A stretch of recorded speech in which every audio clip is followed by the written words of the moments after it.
We will be starting shortly. We are just letting all attendees to settle down. In a minute's time, we will proceed with the webinar.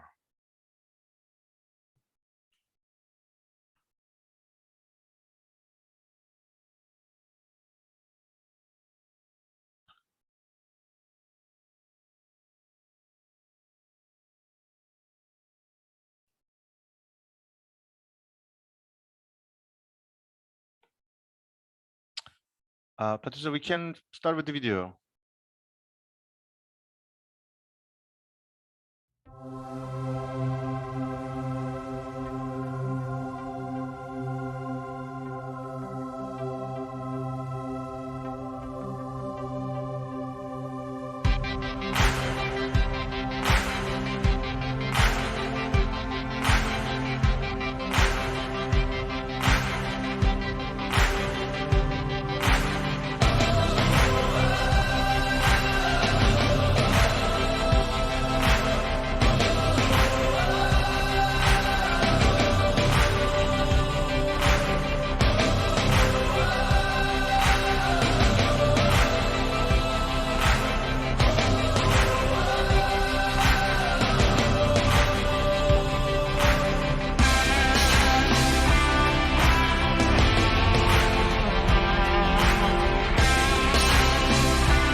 So good morning, good afternoon, good evening, colleagues, ladies and gentlemen. Welcome to the LGMA webinar for June.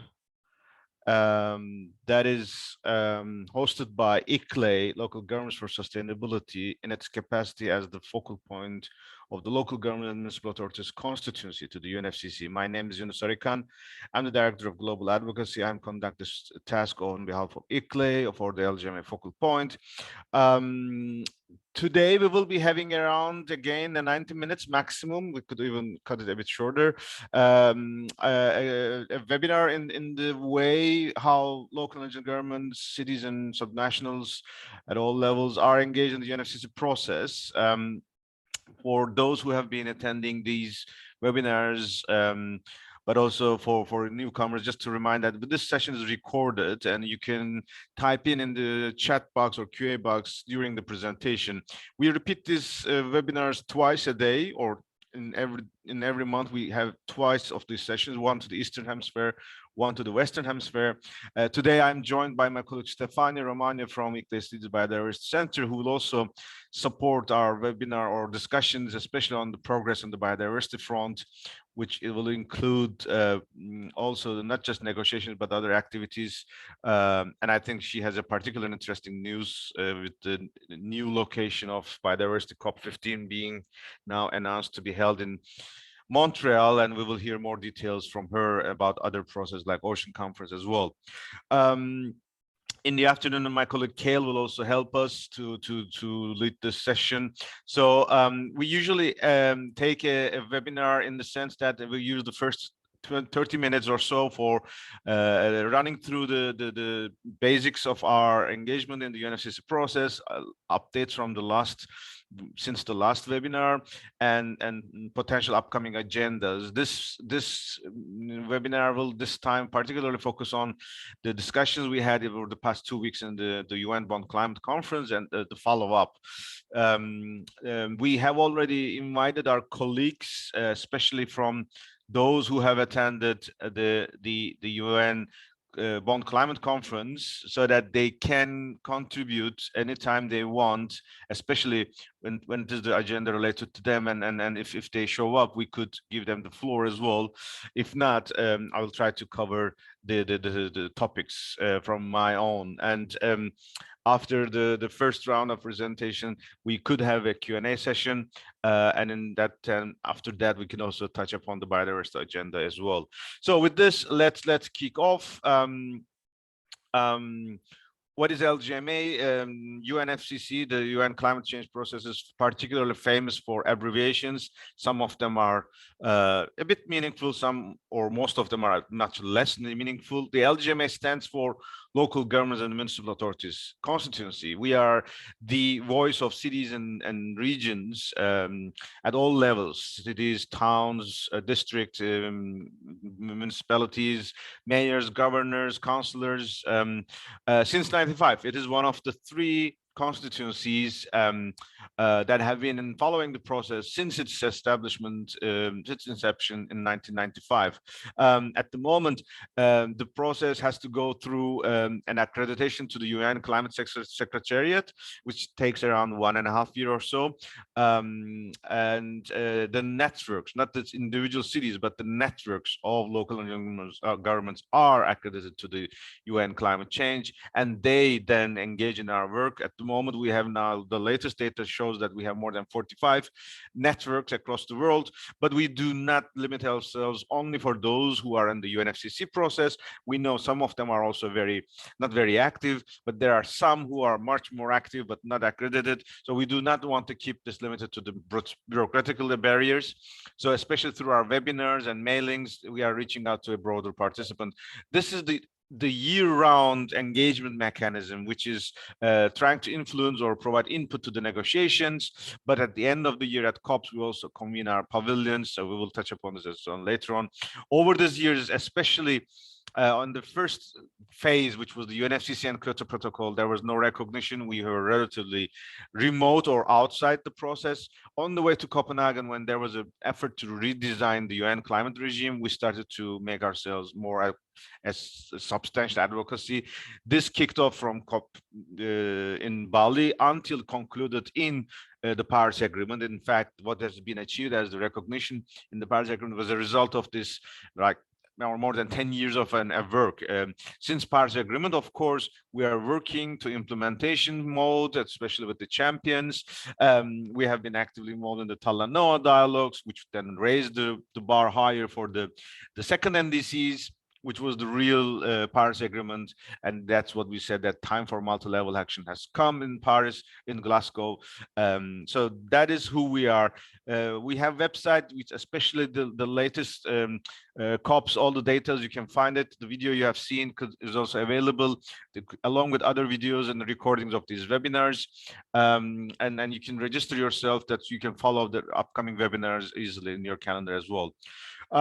We have been referencing to what we achieved in Glasgow. We have made a bit different, let's say, presentation of this achievements. This is an effort to make it a bit more consolidated and much more strategically showing what has been done or how we have reached to that.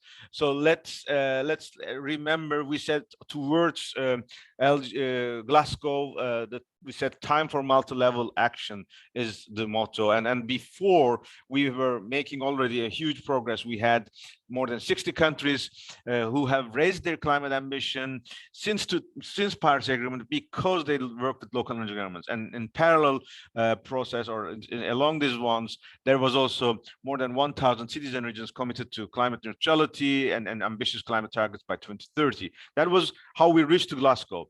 And in Glasgow, we were at the blue zone, green zone, or everywhere, which was one of the largest delegations, more than 400. Some of them were already in their national delegation as well. We have launched our roadmap through a press conference on the World Cities Day. We have intervened in a number of UNFCCC sessions in the blue zone. We had made a number of declarations, initiatives like food, biodiversity, subnational funds and initiatives or reports, and a number of governments also announced their partnership, like US, Japan, and China. Our home in the Blue Zone was our multi-level action pavilion. This was an initiative as led by ICLE as a convener, but hosted by Scottish government and supported by more than 30 partners. This was really the place where we were the coordination of all these delegations in the Blue Zone. More than 70 sessions were held, and some of them were already covered by IAST.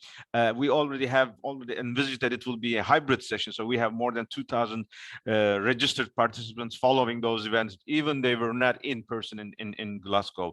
What all these helped us is that we have a Glasgow Climate Pact. There's a preamble which is now considering, or which has concluded, that there is a reference to multi-level action. It is for the first time the word multi-level action appears in the UNFCCC document. In the Glasgow Climate Pact, there are already other references to constituencies, to Marrakesh Partnership, youth engagement in decision making at the local level, and we have a number of processes, especially on Article 6.8, which is the non-market mechanisms, or action for climate empowerment, education, training, public participation and awareness. These are also references to local governments in addition to other parallel processes, but these were particularly the most relevant ones in Glasgow outcomes. Once again, it is important that the collective voice of our constituency played a huge role in especially the Glasgow Climate Pact outcomes. That's why we are proud of our partnership, COP26 Multi-Level Action Pavilion, and this will be hopefully repeated in the upcoming COPs in the Blue Zone, and we will touch upon this in our discussions today. So let's remember, Paris Agreement is now entering its second phase. It is now the new version, because now the rule book is there, all the rules are discussed, and Glasgow Climate Pact also opens the era for multi-level action. For our engagement in the UNFCCC process, in the UN climate negotiations, it will be good for us to remind once again what are the main entry doors, and that's why we wanted to capture it again in a couple of let's say strategic dimensions. First of all, the negotiations. Yes, the rule book is there, but there are a lot of information or process that has to be clarified. So negotiations are never over.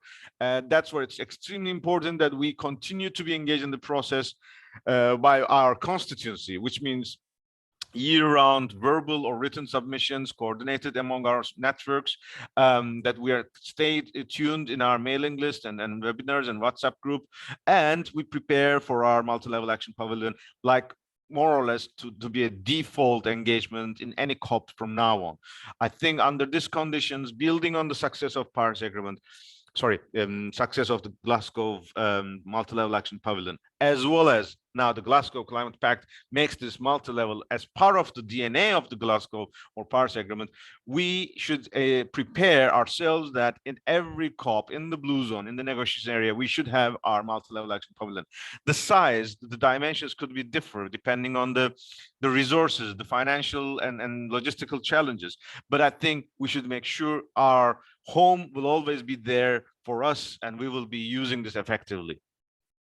Second, in the action agenda, which is the Marrakesh Partnership, high-level champions, you are noticing that it is getting diverse, it is getting complicated, or it is getting enriched by new initiatives, new procedures.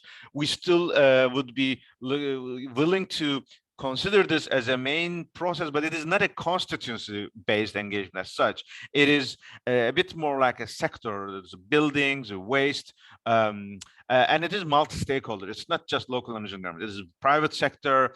It is civil society networks. So Marrakesh Partnership is a unique process, and it is not an alternative, or it's not a replacement of our work on the constituency.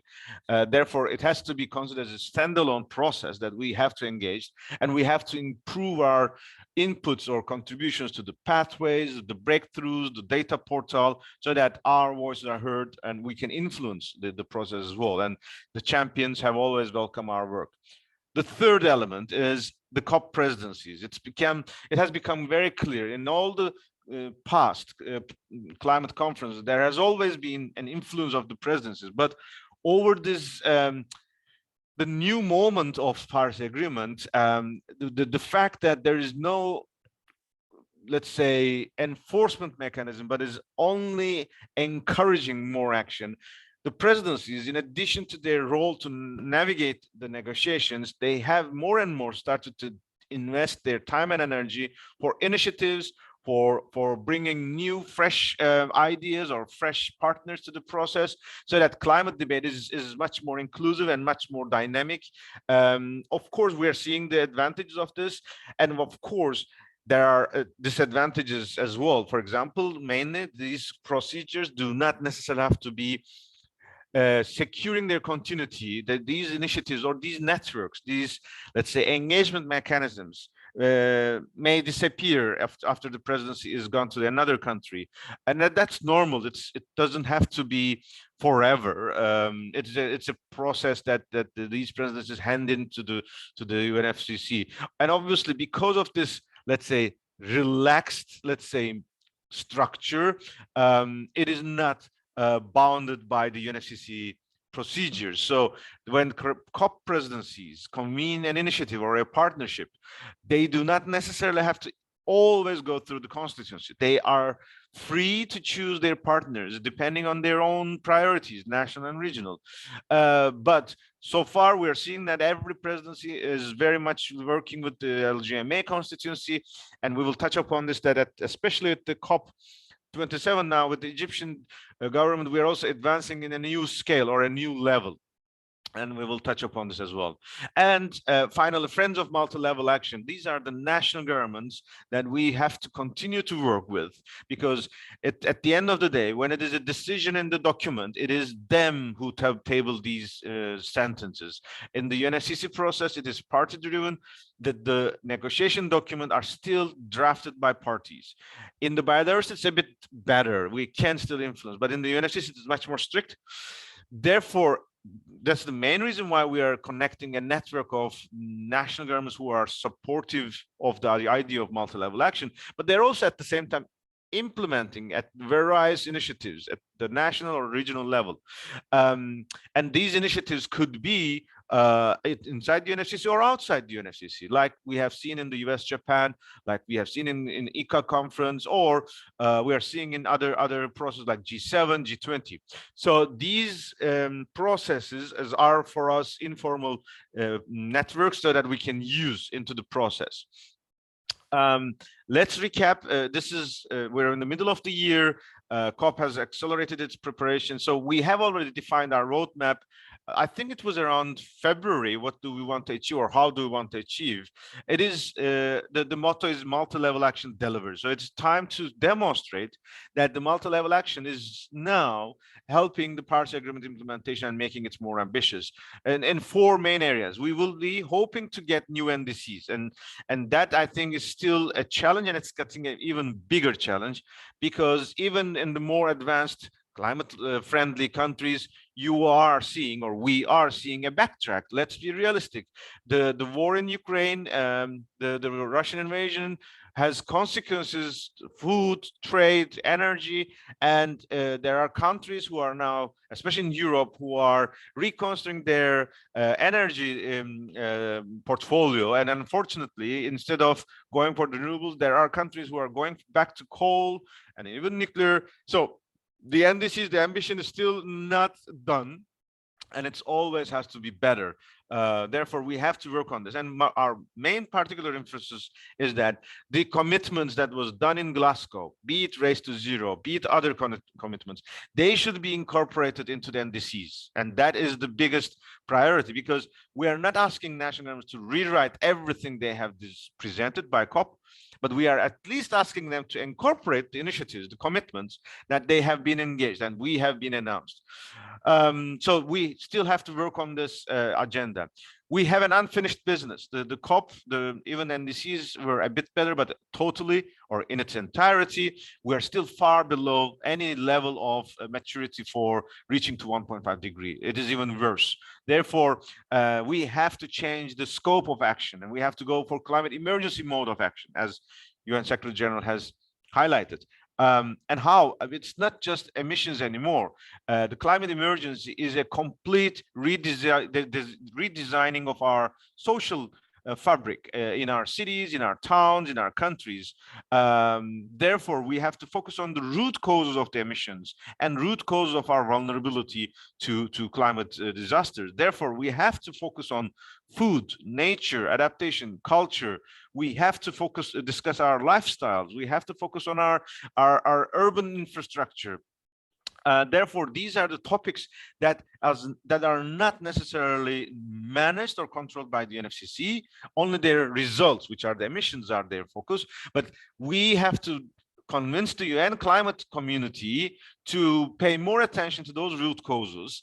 Some of them have their own roots, but most of them are still not on the agenda. Therefore, with the new era, I think we can start to work on this line, and that's why we are very excited that the COP in Egypt could make this possible. And there will be strong discussions on loss and damage, and we have seen the leadership from Scotland and Wallonia. We have seen in the process is still not on track. The countries are still not started to make a systematic discussion on a loss and damage facility. Therefore, leadership from subnationals is still valuable, and we have to improve this relation. The third point we have agreed since the beginning of the year is something like a dream coming true almost.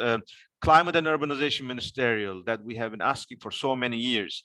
We will touch upon this in the discussion with the presidency, but I think after all these years, our hope and wish is now coming into reality. And finally, we will of course work with Africa, work for Africa, but Egypt is beyond Africa. We, from our local government perspective, local government perspective, we would like to focus on the other, let's say, neighboring regions that is encompassing Egypt, which is Mediterranean and Middle East and North Africa, so that they are also equally engaged in the process, which we know for the past years, they were not that much active in the UNFCCC process. This is a revised, let's say, organigram or who is who. We will not go into details of it, but we just have to address one detail. Now, especially in the June, we have seen the Minister of Egypt from Foreign Affairs. He himself came and signed the host agreement with the UNFCCC Secretariat. We have seen high-level climate action chairman Mahmoud Mayhildin also in person attending. There was a huge delegation from Minister of Foreign Affairs, Environment, and others. Minister Fuad, she's now mandated to lead the ministerial process in Egypt. May show up sometime soon, but she was not in Bonn. What we have heard is two important things. One, a priority announced of the website announced by the presidency. It follows the priorities, the political priorities as a presidency, similar to the UK, which is mitigation, adaptation, finance, and collaboration. And just like UK, they also made an additional set of priorities, and we will touch upon this, which is not written on stone yet. It is still possible to improve, and we will improve it as well. That's for sure. Meanwhile, high-level champion Mohayeddin, together with Nigel Topping, also announced their set of priorities. It's a bit, there are some nuances, which is okay, because high-level champion is much more action-focused. Therefore, he is pushing more integrity and holistic approach, focusing on implementation. Finance, again, it's a cross-cutting element, because especially the UNFCCC finance is particularly on the public 100 billion commitment, but there is a big finance floating around the world that is outside the UNFCCC scope. And I think high-level champions finance is also trying to bring this philanthropic money, the private money into this process, which is, of course, has to be coming to the process.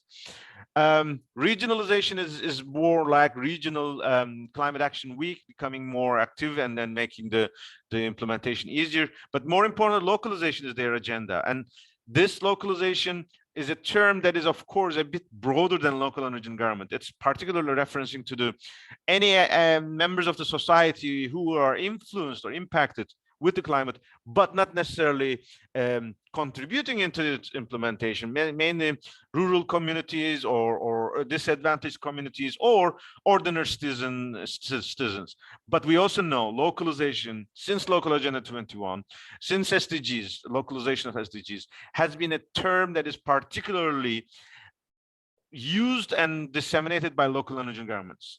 So there is already like an ownership of our constituency. So if there is a localization vision, definitely we will play an active role there as well. This I would like to spend some more time, although I know this time I have was a bit late or longer, but let's focus on the June session, in particular, what has happened and what would be the consequences.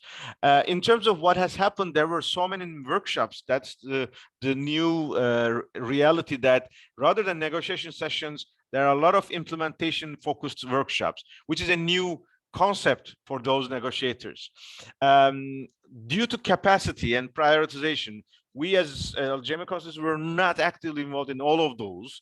However, there were one workshop that we were particularly very active, which was the one on Article 6.8, and which was consistent with our Glasgow strategy. This Article 6.8 is non-market mechanism. This is a new climate finance scope, and we are expecting this will be particularly very, very interesting for developing countries for their urbanization programs. There is still a discussion to move this process further, so it's not concluded yet, and this was the first workshop. In that sense, we're very happy that our one of the partners or members of the LGMA constituency, UN Capital Development Fund, made a very powerful presentation at this workshop on their local facility, local climate adaptive facility. It was well received. It was already endorsed by so many LDCs, which is an important negotiation group. And we supported in the discussion by a verbal intervention during the workshop in support of that. The local practice or local approach could be an important piloting, which can later on then even expand to all sustainable urban development, because for the moment local is focusing on LDCs and it's only for adaptation, but we are saying that urbanization is beyond adaptation and urbanization is across the world. It is not just limited to LDCs. So if we can make, if our colleagues in Capital Development Fund can make progress on this process, we could use this as a stepping stone or like a hole in the wall, so that from this we can manage ourselves or navigate in ourselves further. Throughout these 2 weeks, the LGMA was relatively, compared to, of course, Glasgow, much less ambitious. There were not a huge delegation. We had several interventions at the opening and especially in the closing. After this webinar, by the way, we will include the links to all these webcasts so that you can follow that. This 2 weeks was particularly a bit emotional, because this was the last time Patricia Espinosa, UNFCCC Executive Secretary, said a farewell, or the last time she joined these sessions as in her capacity as Executive Secretary. There was a number of occasions where we paid tribute to her service and acknowledged her leadership, particularly from the LGMA constituency, where we have been working with her since Cancun, when she brought us back into the process and the decisions. So under her leadership, we all said that we felt at home in every UNFCCC COP and SPs, and we said that in return, wherever you go, if you are in any climate committed city and region, you will feel at home as well. That was our message to Patricia Espinosa, and I think she was, just like all NGOs and other stakeholders, she was very, very happy with hearing these feedbacks. We had a Bonn City Hall event hosted by Mayor of Bonn. It's a EXCOM member. This is a tradition that we are having since Resilient Cities 2010, that every UN midterm meetings have an engagement opportunity with the climate, with the local engineers and the UNFCCC community. During the pandemic era, we canceled this, but we restarted this. It was really a very, very powerful moment where we have connected with different delegations and stakeholders, and as well as LGMA constituency, particularly focusing on the stock take and how to go forward. And I think we have made progress. And I also would like to particularly express my gratitude to Mayor and City of Bonn for celebrating my birthday, which coincided the day before. So that was a nice moment to acknowledge as well. During that event, there was one particular moment where we invited Mayor of Utrecht, Sharon Dijksma, who was the former Minister of Infrastructure and Environment of Netherlands. in the era when Paris Agreement was negotiated and ratified, she's now, as in her capacity as Utrecht mayor, has already expressed her support to our advocacy efforts. And having a background with this diversity and strength is a huge asset for us. So as ICLE, we have asked her to be our special envoy for especially the upcoming COP27 Climate and Urbanization Minister, which is still not confirmed, but we would like to have her experience to support this process as well. We also had side events, ICLE side event, climate change press conference, and UN Capital side event as well. But most importantly, the global stocktake process was a very interesting experience.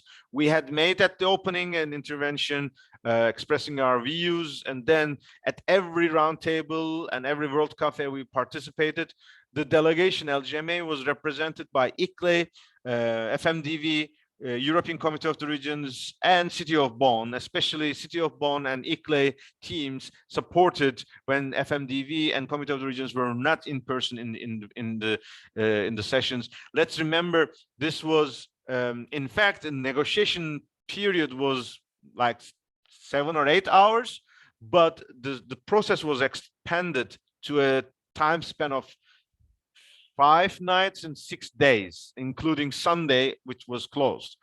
So we have already expressed this constructive criticism that the next rounds, it should not be that much diluted, but rather condensed. Even they may consider to have a pre-event, a pre-COP event for particularly focusing on stocktake.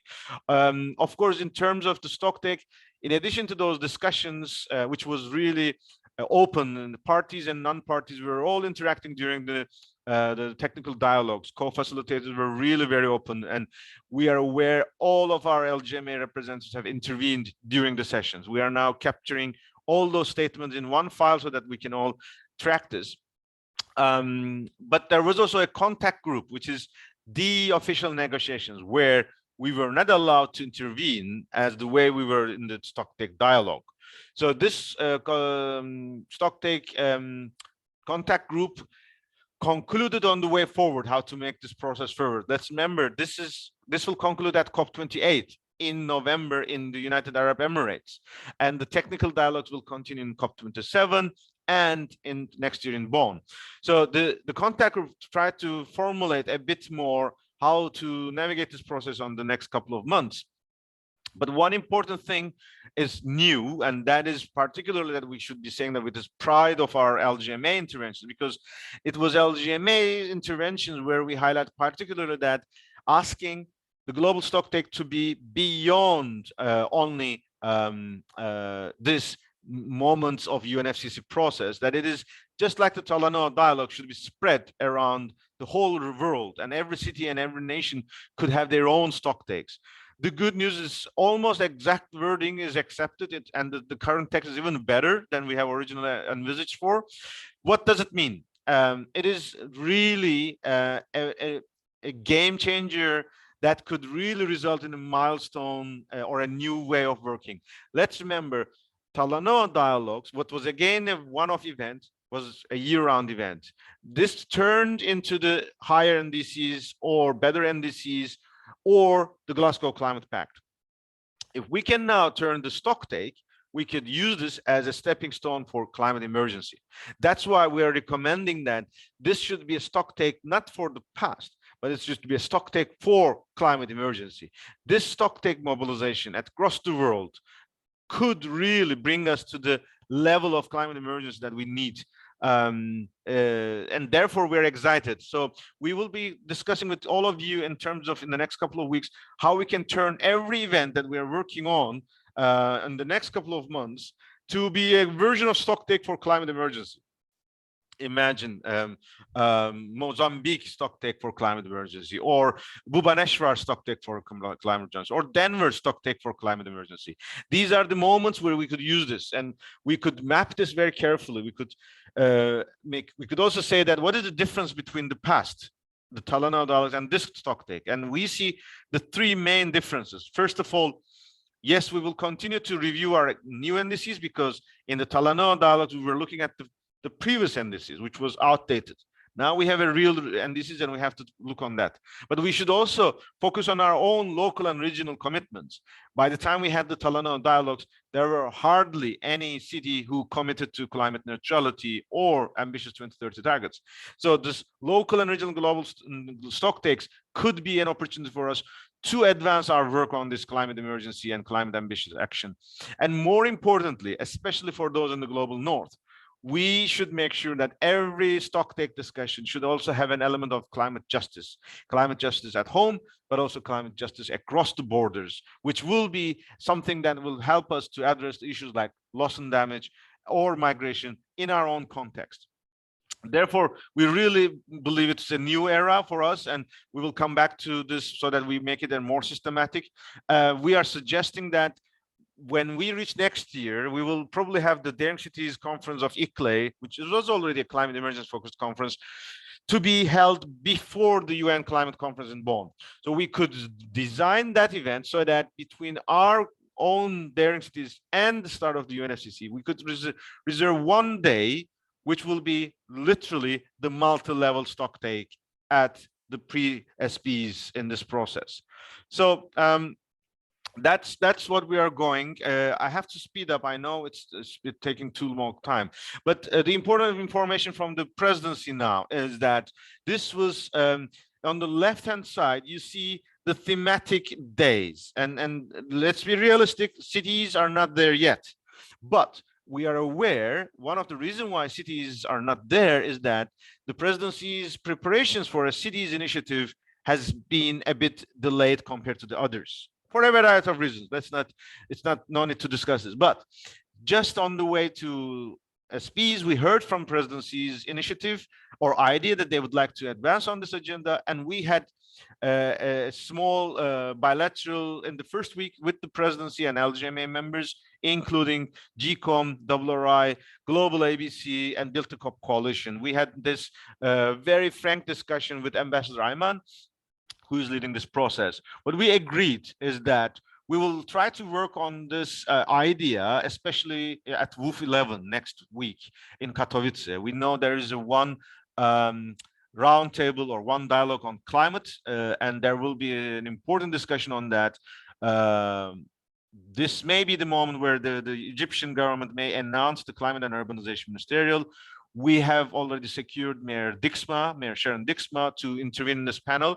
And before or after this panel, we will try to have another closed meeting with the urban community in Katowice.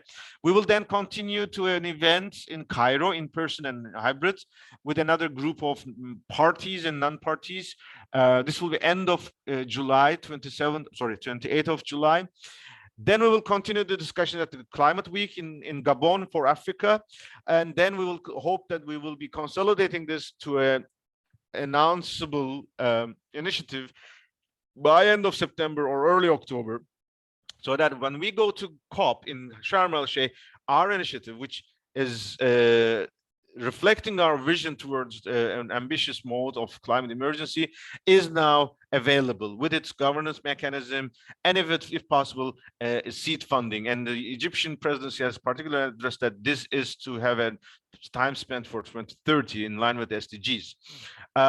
We would also seek, especially Egyptian government has indicated already that this is an initiative from developing countries, so it has to be funded by international partners.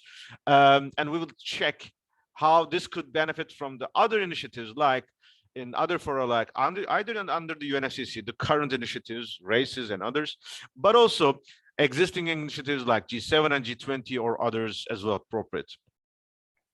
Finally, the multi-level action pavilion blue zone is now kicking off. The Egyptian government has announced their applications, the deadline of 15th of July. It is almost the same amount of cost, which is $500 per meter square. We as ICLE have already been very, very warmly received the information from the presidents, from Scottish government, that they will continue to support us. And we would hope that this new features will be a bit better let's say not better, but a bit more advanced in terms of its size and its features, depending on the fact that we could raise additional funding.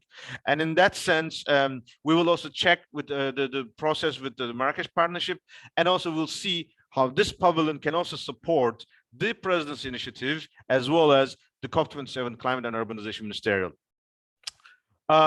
With this, I think we can conclude in the next couple of months. We will be very busy, especially the deadlines is coming up. The side event application is also concluding this week.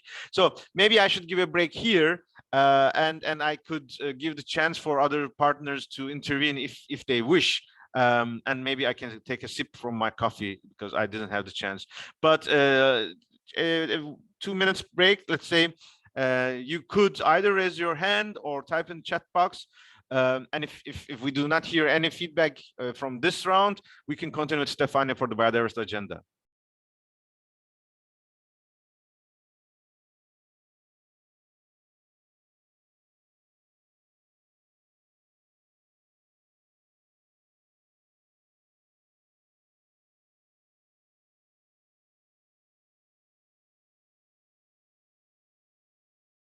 I see no hands raised, but I see a number of familiar faces.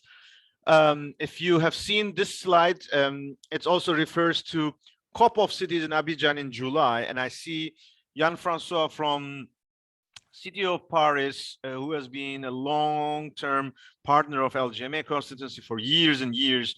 And in fact, in her capacity as the staff of City of Paris is, of course, supporting this, the summit of Francophonie mayors, Francophonie community of the local energy governments led by AIMF, which is another member of the LGMA. Jan, if you wish, you can provide some updates. You don't have to, of course, you can still stay in a listen mode, but this is the floor is open so that you can intervene if you want. Did I see a hand raised? Jan? Yeah, you can hear me now? Yeah. Yeah, thank you for the floor, Yunus, and hi everyone. It's very a pleasure to share some maybe feedback and comments about the COP of the Cities. Maybe as you know, as you have heard in your different networks and cities, Governor of Abidjan and Mayor Hidalgo from City of Paris have decided to organize the first COP of Cities. So now in next 15 days, so very, very soon in Abidjan, just following, as you know, say, the General Assembly of the International Association of Mayors of Francophonie, with the goal to make louder the voice of the different mayors from all over the world in the process of the COP. After the outcome of the COP26, where the world quoting LGMA or the World of Cities were very, very weak in the text, and to benefit maybe of the opportunity also that the next COP is in Africa, and to make the voice of the cities from Africa more louder and the needs of different cities from Global South. So it's one of the goals of the next meeting. But as I was saying at the beginning, is the first COP. And one of the main goals of the two mayors or governors is not a one shot. It's around to have, of course, there will be, as any summit, a declaration, but a declaration to follow. It's not a declaration with so many commitments and so on. It's a declaration to the other mayors of the city, engage all the mayors from the world, but also directly to UNFCCC Secretariat and maybe the new executive general secretary that the competition begin, as you know, maybe said about that. It's the end of the mandate of Espinosa. And it's maybe a good sign to the interim will be taken account by an African people from the desertification COP. So it's a very important moment. is the first one, so of course it can be improved.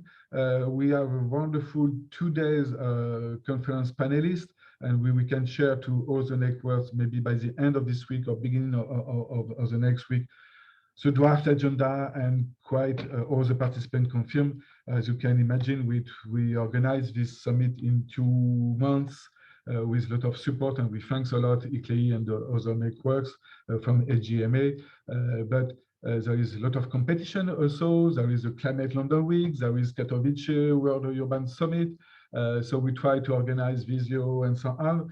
But it's a wonderful moment, but it's not a one shot. It's very important is the trip to Sharm el-Sheikh to take account the voice of the cities, but also maybe to discuss in the climate change summit in Dakar in October with other people from the civil society, what city needs, what we have acting to, because it's also important for other mayors to show to the world that we have the solution. We are one of the part of solution, and we are very, very important actors in the summit. And one of the main idea also is to support, as a LGMA support, the idea of the high-level segment, ministerial high-level segment for urbanisms and cities as a next COP, and to have more and more people. And it's very important to support that, but to have in the idea that this high-level ministerial segment, of course, we must have ministers from parties,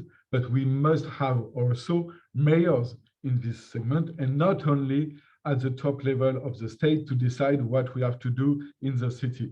So it's one on the main issue of this COP of cities. I will share with you the draft agenda, and we hope that all the event can be also hybrid, but some technical issues, of course, to organize. And as soon as I have all the information, I will share with all GMA groups. Thanks a lot, Yunus, for this opportunity. Thanks, Jan, and congratulations. Indeed, yes, we are aware. The more now the physical interaction is increasing, the overlaps of events and cross-fertilization is getting more and more. It's impossible to avoid clashes in these days now, but I think we should make that each process will hear from each other. For example, as I said, we have always been welcoming this kind of new additions into the process, LGMA. It's our strength and richness of these networks introducing these new ideas. And we will make sure, for example, Mayor Sefiani, a member of ICLEI Global Executive Committee and involved in so many networks, who will be in Katowice, who will be engaging us in Katowice, will also connect virtually to this the forum, so that we make the bridge, and then we can hear each other. And of course, having this endorsement or support from this group of networks and cities on the climate and urbanization ministry is something very helpful.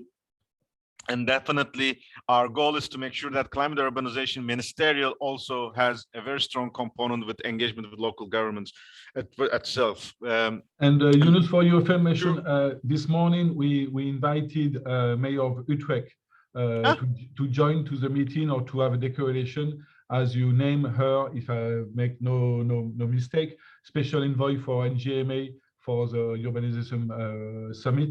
So we invited Mayor of Utrecht this morning. Perfect. We'll check, and I'm happy to help how she could be most effectively engaged into the session as well. That's good. That's very good. Maybe then we continue with Stefania, because we don't have additional comments, but of course we can always come back to the climate agenda again. But Stefania, maybe we can hear from you now. What's going on in the biodiversity space or biodiversity related space? Can you hear me? Yep. Good morning, everybody. Thanks so much for tracing this very interesting path from COP26 to 27. A lot is going on as well in the biodiversity agenda. Many of you already know the breakthrough news that the next COP is going to be held in Montreal. So it's been moved after kind of, some months of kind of just concern and doubt and just questioning. So it's confirmed. Yesterday it was formally announced. It's going to be in Montreal from the 5th to the 17th of December, still under the presidency of China. So right now we're just coordinating, co-organizing with our local regional office, the Canadian one, ICLAI-wise, but also the major partners that we're working with. On the way to the COP15, I think it's worth mentioning that in São Paulo, from the 7th to the 9th of June, there has been a very interesting conference summit called the World Bio Summit, organized by São Paulo State and by ICLAI and Regions 4 and the local NGO. And the event has been exactly on accelerating projects and mobilizing resources on funding for the implementation of the Global Biodiversity Framework and Plan of Action. What has been very interesting about this very summit has been, besides, the 5 thematic areas that have been touched on, like governance of communication, environmental, education, and upscaling urban nature-based solutions, green and blue economy, protected areas, science, knowledge generation, and monitoring. But what's been very important, and it's been in fact highlighted by one of the speaker there, Katia Feines from the Agence Française de Développement, is that this very summit has been a kind of incubator, a factory of projects. So it's been the place where financing for biodiversity throughout, the initiatives, ongoing initiatives, are going to be put together and gathered for the next steps within the United Nations CBD frame.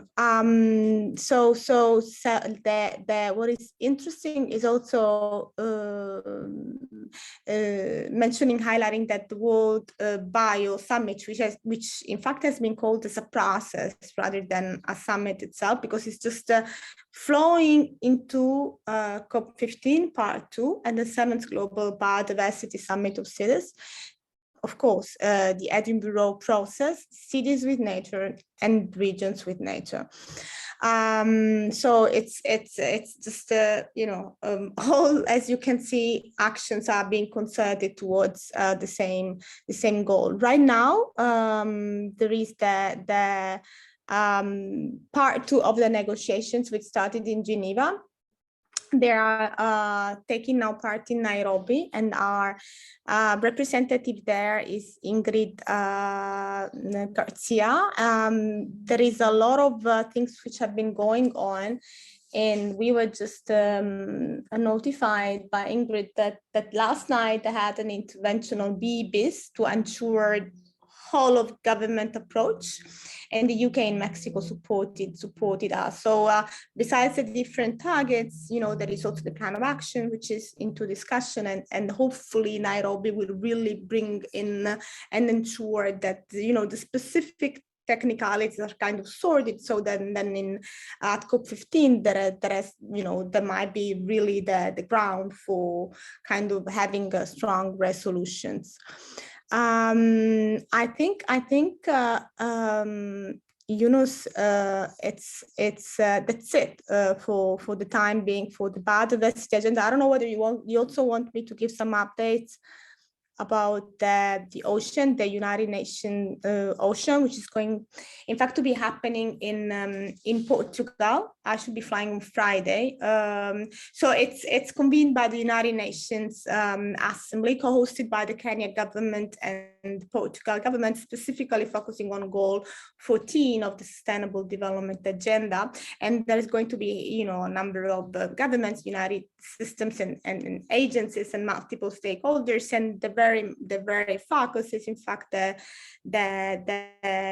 how regions and cities are going to be acting, especially those which are at the coastal areas, in addressing climate change and in becoming resilient. So that the key action is to bring ocean and urban community actors together. It's going to be from the 27th of June until the 1st of July, but prior to it, UNDESA is organizing specifically session called Localizing Action for the Ocean, Local and Regional Government Special Event. And that's an opportunity for cities and regions to mobilize and demonstrate leadership in taking action to protect the ocean. So the linkage, the nexus is urban and the resilience in the ocean itself.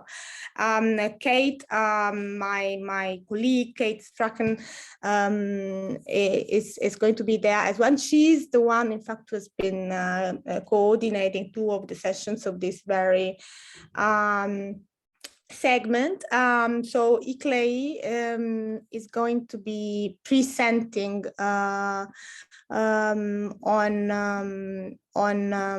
specifically on the first session, which is the clock is ticking, how can coastal cities build resilience and incorporate nature-based solutions to protect the ocean?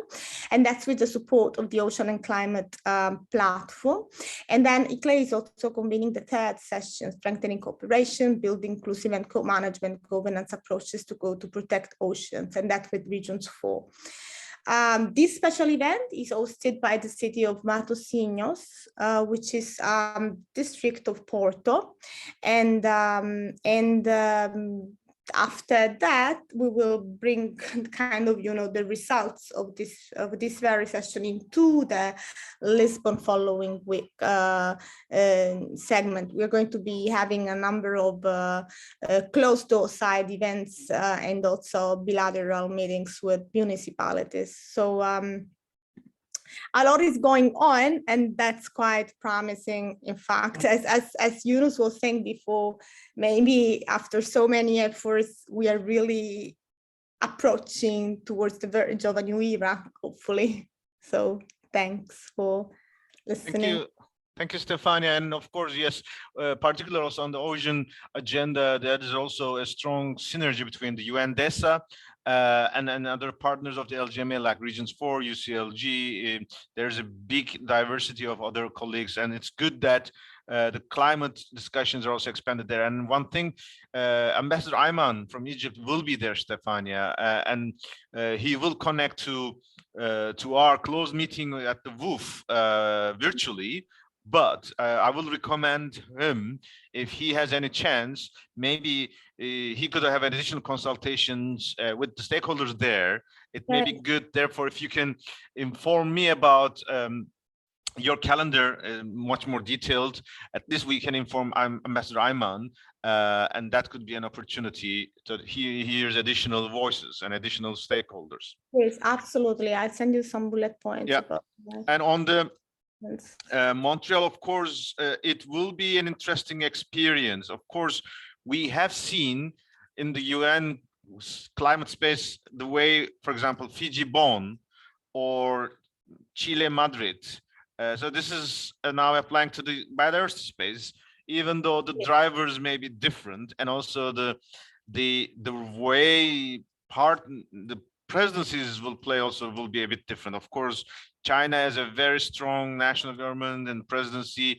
How they will handle this reality, we'll see. But I think the intention is good. Everybody is trying to make progress, and we heard Chinese government is also continuing to support.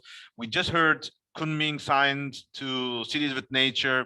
Yes. So logistics is one aspect of the process, but the political commitment and the spirit of multi-level action, I think, is the important thing, and that will praise. Of course, Montreal has always been a very, very prominent space. The mayor of Montreal is our ambassador for global biodiversity agenda.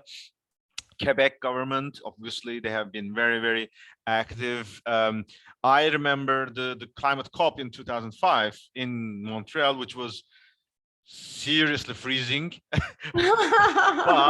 but it was one of the strongest in terms of the outcomes.